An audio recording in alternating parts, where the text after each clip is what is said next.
I'm gonna record this, and we're gonna get back into talking about the 7 well, we were in 7.3. We had, well, no, 7.3. Yeah, we were in 7.3. We need to finish that up. So again, if you go to class notes and go down to 7.3, we started at I'm sorry, 8.3. That's where we are. We started 8.3 last time. I want to finish it up today. So if you open up that Google Doc for 8.3, we can finish up the example we were working on. So we're working on an example about a major car manufacturer wants to test a new engine, determine whether it meets new air pollution standards. And of course, these are not always the best things to try. And we do have people that lie, but they do have to do this. And we hope they're doing everything right. We already last time talked about what the variable is in the parameter. So we did that last time. And we started talking about the assumptions. And we decided we probably didn't have a random sample because we did manufacture these for testing purposes. But we also decided it's probably the best we can do. So what I want to do now is talk about how do we prove that it is in fact normally distributed, because that is the second assumption we have when we're dealing with a t-test. So we're going to go ahead and log into RStudio. And you can, again, either open up an RMD file or we can just do this straight in the console. And so that's what we're going to do. I'm going to show you how to do it in the console today, but you can do the RMD files too. So if I go into, in the notes for this, for 8.3's notes, there is the data, how to read the data into RStudio. And so it's this engines read.csv file. So we're going to copy that, and we're going to go ahead and paste that into RStudio, into the console. So I'm not in an RMD file. I'm actually in the console. Notice it says console right here. I'm going to post that in, and then I just hit enter, and it will then read engines in. So you can now see engines has been put into my global environment over here. If I click on it, here is the data for those 10 engines. My variable is emissions. So I can now look at that and see what's going on. So now, how do we prove that something is in fact normally distributed? What are the tests or the assessments we do to show something's normally distributed? Can you use the discrete histogram and then the QQ plot? Okay, so we're gonna go do those.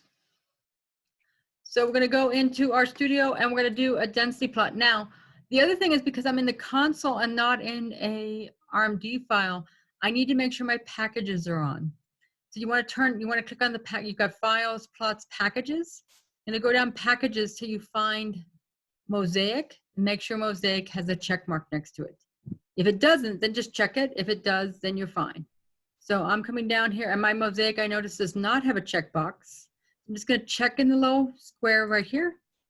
It turns on every other thing I need, and notice it does a whole bunch of things over here in the console. Now everything is on for Mosaic. And so now I have the ability to go GF, graph function, and density. And I want to do it on the variable emission. And the data set is called engines. Again, I should put a title on. So maybe we can put new engine emissions. Would we just say that? Do you not want to say anything like distribution of engine emissions? I can. It's really up to you. It's whatever. Again, you want to make sure this is something your reader can read. So I might just do that. And there it comes up. And what I want to do is show you how you can put this information into my Google Drive. So first off, I want to copy what R command I just put in here. So I'm going to highlight that R command, copy it, and then I can go over here and I can paste that in over here. And so I now know what I just did. And I spelled emissions totally wrong. Sorry about that. Okay, and so now I'm going to go back over here into RStudio. And I noticed my graph showed up over here. And one of the things I noticed is it kind of looks nicely, looks a little bell shaped, somewhat not, a little skewed, but mostly okay. I need to export it. So unfortunately, for some reason, it doesn't seem to copy the clipboard from the RStudio You server. I can. don't, what was that? You can by hitting copy to clipboard and then right clicking on the image that pops up, and then you actually copy it. Oh, okay, perfect. All right, so we can copy it. Thank you so much. So if you go over here to this export button and you say, I want to copy it to clipboard, then I right click on the image and say, I would like to copy the image. And now I can come over here into my Google Drive, my Google Doc, and I can then paste it into there. And there it is. And now I can talk about it. It looks somewhat bell-shaped, though it does look a little kind of skewed right.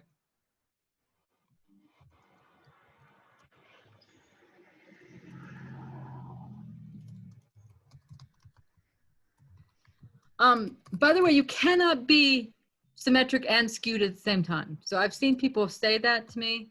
Oh, it's symmetric, but it looks skewed. It can't be both. So it either is bell-shaped or it's skewed, but it can't be both. So I'm gonna go with, because it's only 10 data values, I'm gonna go, hey, this probably is bell-shaped. Would you still want us to use the QQ plot as well, just in Yes, case? we haven't gotten there yet. Okay, sweet. So I would say, since the sample size is small, I'm gonna say it is bell-shaped. All right, so now we're also gonna do the normal quantile plot. So now we're gonna go back to RStudio, and I'm gonna close this out. I'm gonna click over here in my console, and I'm gonna say GF QQ. And then again, I'm gonna do emission, whoops. And data equals engine. And then put a title on. And I probably would do something like title. I'll probably do the same thing, new engine emission. And your data equals is spelled wrong. What was that? Your data equals is spelled wrong. Thank you. You're welcome.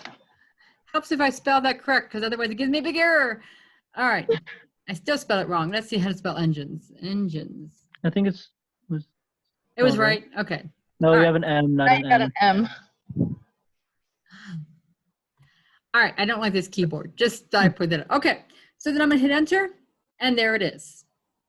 And again, I'm gonna go. So it shows up over here in your packet, in your photos, in your plots.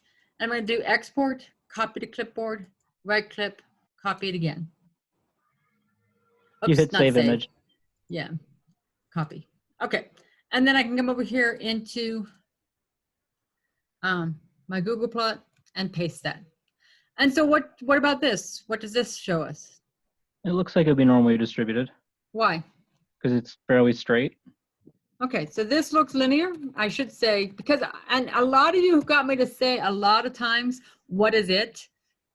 Yeah. Stop using the word it. I don't know what it is. Unless, and I'm again not an English teacher, but unless you actually reference what the word it stands for is, you can't use the word yet. So I would actually say the normal quantile plot is normally distributed, is linear, sorry. So now we can say, so the sample looks like it comes from a population that is normally distributed. All right, and I'm gonna spell normal correct. All right, so now we have all that, and we've got that information. So we've done we've done the stating, and now we've done the check. So again, this was the state part. And I'll probably go ahead and say that the state was here, and then here was the check.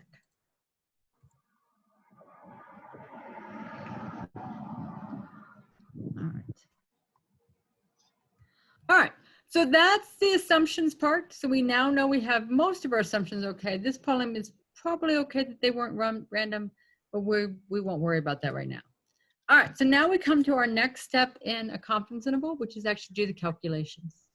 So our third step is the calculation step.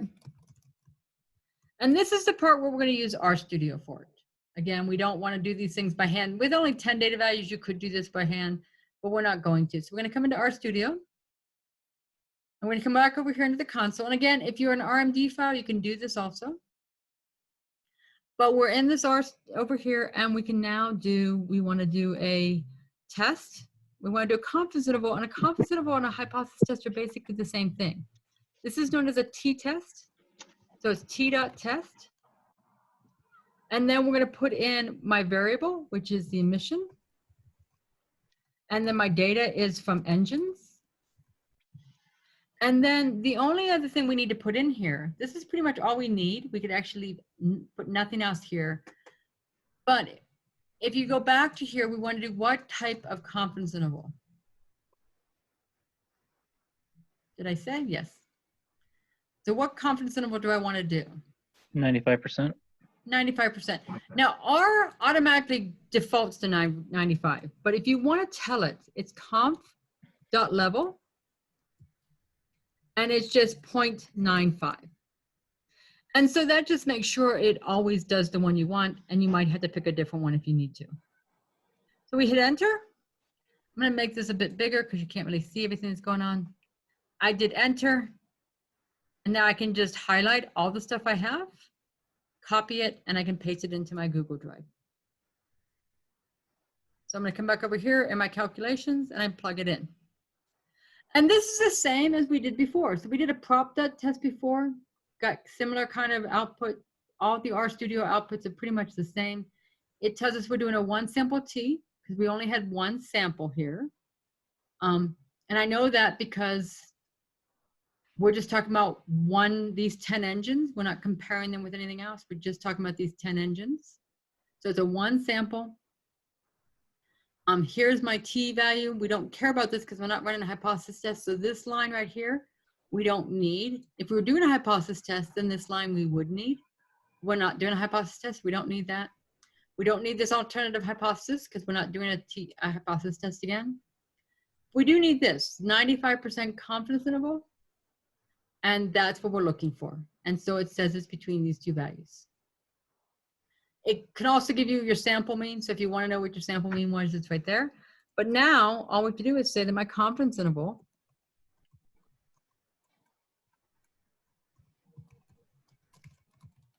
is 15.04, let's say, to 19.330, what? Oh, emission level, or whatever the unit for emission level would be. What is the units for emission level? So like I want to say parts per million, but I don't know. Right up here it says in the instructions, it says the data in parts per million. So you would then do parts per million of the mean emission level. All right, so that's our confidence interval. Again, you can find it right from here. It says 95% confidence interval, and it tells you what it is. So you've got that right there. And then we can go on to say, now we can do the statistical interpretation. But to find your confidence interval in R, you just what did you put in there? It was okay, t.test. T.test, because we're running a t-test. If we're doing a prop test, we do prop.test. Prop.test. Okay. Okay, so this is a t-test because we do t-test because we're using the standard students t-test, t-distribution. So we're doing a t-test is what we're doing here. Okay, copy. Thank you. You're welcome. All right, and so here the statistical interpretation is I am 95% confident that the interval 15.04 to 19.30 parts per million contains the mean emission level.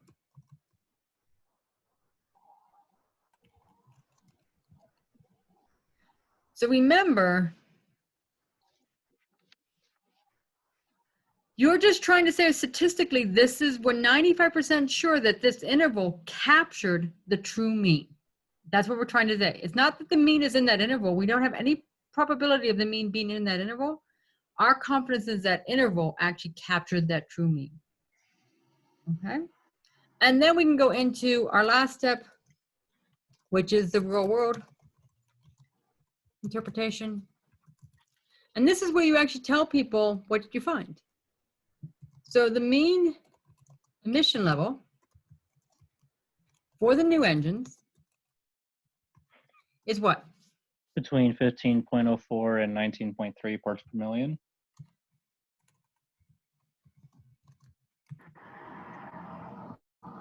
Okay.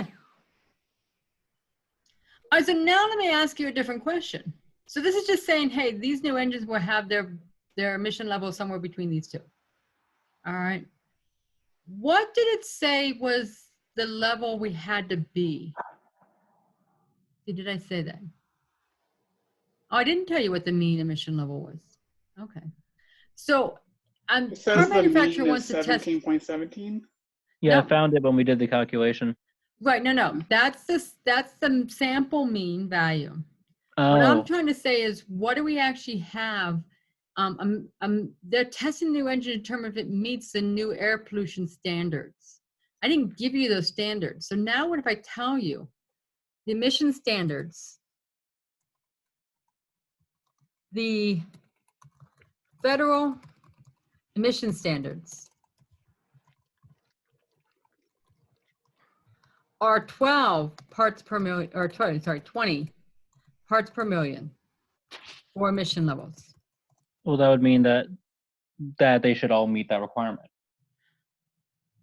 So what should all meet the requirement? All the new engines. All right, because the mean emission level for all the new engines is between 15.04 and 19.3, and 20 is not there, right? 20 is not in that interval because this only goes up to 19.3. So on average, the new engines meet the emission levels, the emission standards, right? Yeah.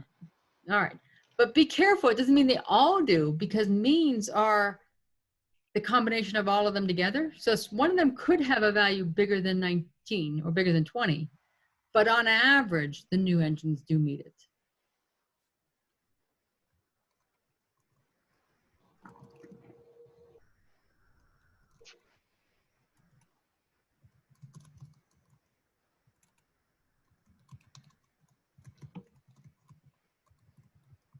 All right. Everybody cool? Yep. All right, now I want to actually Yep. take you, go ahead. I want you to actually go to this website for just a second. I'm going to take you there. Once it comes up, please wait, please wait, please wait. If it ever comes up, maybe it won't come up today.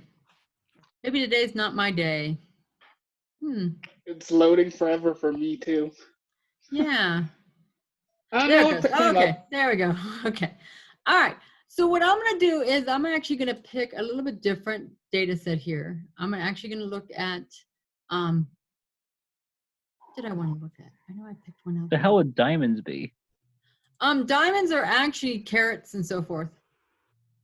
And the Well, I depth, get that, but I don't know what it's it's measuring what carat. Oh, got it. the carats of a diamond and the depth of the diamond and so forth. So we're going to go into bursts.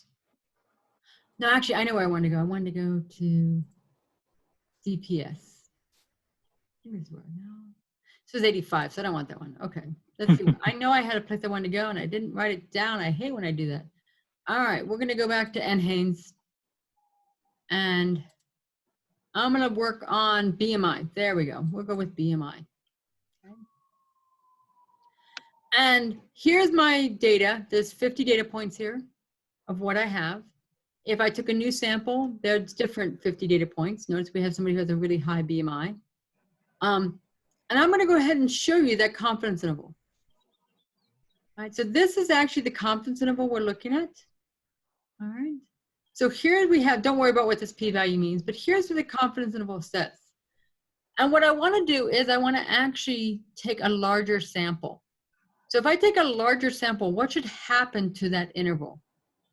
Should it be getting larger? Like it be getting larger? Oh, but you're getting smaller. That's a good thing.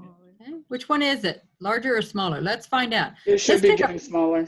Okay, let's take a 500, sample of 500. What did happen?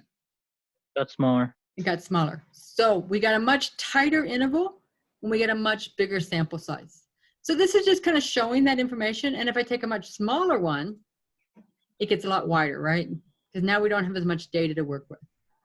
So we don't get as much tight. We don't get as good of, I hate the word accuracy, but we don't get as much accuracy because of it. I'm So if gonna you go were to back to hit my, show mean, would that mean that like more than likely it should show up within yeah, the it's just showing the confidence? center of this data set. So it should always be in the center of your confidence interval. Hmm. Because it's the confidence interval is based on this data set, and the confidence interval is found by adding and subtracting from that mean. So the mean Oh, will but always that be right mean there. won't be for the entire population though. No, that's not the mean of the Got it. population. So it'll always be in the middle for a sample mean. Right, yes. If let's say the mean BMI is, let's say it's, well, I think it's more like 28 or 30 for this country. We'll go with 20, with 30. So let's go with 30. There you go, 30. So notice this one doesn't capture it. If I take another sample, notice that one did capture it, right? Because right now this one's right on it. So sometimes you'll capture it and sometimes you won't. Like that one didn't capture it. That one didn't. That one did. Okay. So how many times, what percent of the ones should capture it? If we're doing a 95% confidence interval. I kind of want to think it'd be 95%, but I don't know. About 95% should capture it, exactly. Now, Oh, so what I that's want to like also it's do is we larger. talked about if I up my confidence level. So what happens if I up my confidence level? What should happen to that interval? It's wider. Okay, so I'm more confident, but notice it got wider. And you can kind of visually see it getting wider. What if I lower my confidence level? Gets tighter. Gets tighter. And you can see it visually got tighter. So this site is really good because it allows you to kind of play around with it and play with what's going to happen with it. Okay, so only 80% of the time are we going to capture that mean, but we're going to see we get a much tighter interval. So sometimes we don't capture the true mean and sometimes we do. And that's really what confidence intervals are about, is by finding how to capture that true mean that's out there. And 95% of the time you should. In this case, it's 80% of the time you should. 20% of the time you wouldn't capture it. Of course, I'm assuming that 30 is the average BMI for the United States. I could be wrong. I don't know what it actually is. Guess we could look it up. Let's see if they actually have that. Let's see. Mean BMI in the US. Isn't it nice when it comes right up for you?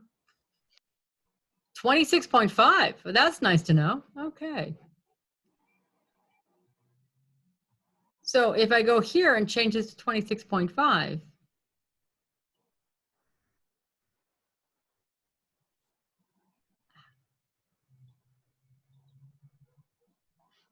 can't get it. There we go, 26.5. So we should be able to capture that pretty most of the time. Okay. All right. So now we can see we can capture it. Sometimes we capture it and sometimes we may not. All right. Okay, so that's how we can do this information and what we're going on and what confidence intervals actually do. So this link is always in this Google Drive, so you can always go there and play around a little bit more with by yourself and play around with it, pick different values, play around with, see how it goes. All right, so this is the end of chapter 8 material. I'm gonna go on and we're gonna start talking about now what do we do with two sample.